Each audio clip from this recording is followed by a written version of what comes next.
Here I have with me Nate Martin, presidential candidate. Now, Nate Martin, Yes. for all our viewers at home, I would like to ask you, what inspired you to run for president? Well, I feel like I was a pretty good leader in the mock Senate, so I decided, well, if I felt like I was a good leader then, why not be a good leader now? Very inspired.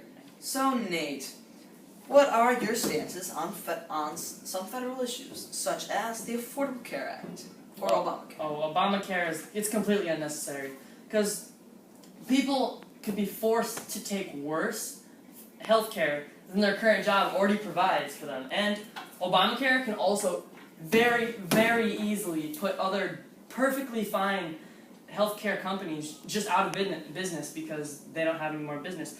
And you know that Obamacare is not ideal because the legislatures that passed it specifically put in the law that they don't have to get it. So you know it's not ideal for everyone. That's good. So, Nate, what is your stance on the taxes and spending of the national debt? We need to cut our spending to lower our national debt, or else all it's going to do is rise. And we need to stop spending our money on other countries' affairs. I mean, we've been spending so much money in Iraq, when really, if we would have just left them alone at first, we wouldn't be in as much debt as we are now. And we don't need to raise taxes, because that's just going to make U.S. citizens completely hate the government more than they already do. And we don't want them to hate us, and they already do a little bit, so. Couldn't that have caused problems overseas? It's their problem. It is no other country's business should be no interest to the United States. We need to worry about our country and our allies. And most of our allies are in pretty good shape, and we don't need to help them unless in time of war. Okay. Well, how do you well, as long as we're on that, how do you feel about the foreign policy and the ISIS threat? I personally am not a fan of interfering in other countries' business. I use those almost exact words in my report about foreign policy and ISIS. But we've already gone way, way too deep in Iraq's business. As I said before, we spent so much money in Iraq. So we've already gone past the point of no return, so we gotta finish up what we've done there. So my plan, quick, simple, and aggressive. Get in there as fast as possible. We need to do more than just the airstrikes that Obama has right now. We need ground troops, whether United States or from the outlying countries like Iran or Turkey, to realize that ISIS is a huge threat, so then they can send out ground troops so we don't have to risk as much as ours, since it's more of a problem to them than us.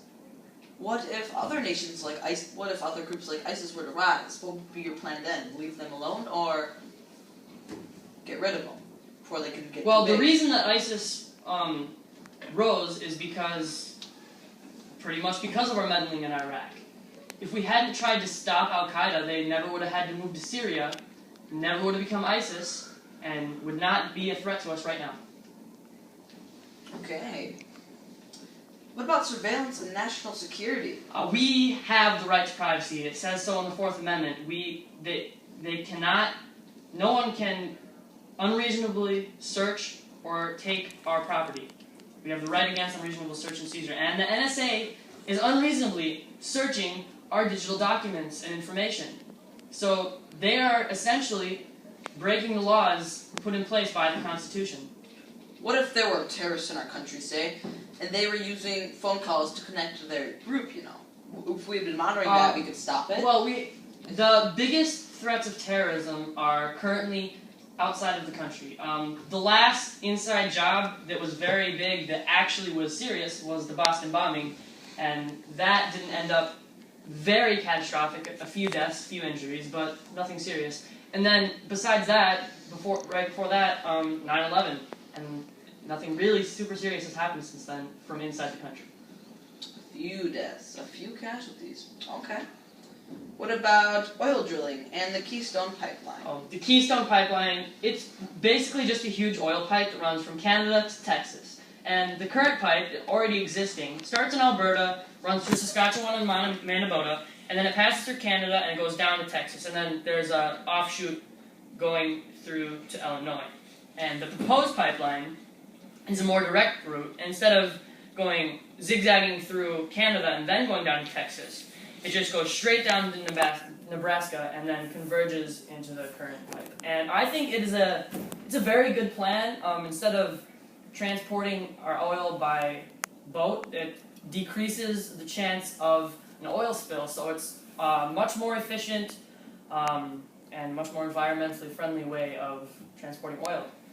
I'm sure Greenpeace will like that very much. They don't like oil, though. What about illegal immigration? What are you going to do about that? That's become a real problem. Obama's plan for illegal immigration, terrible.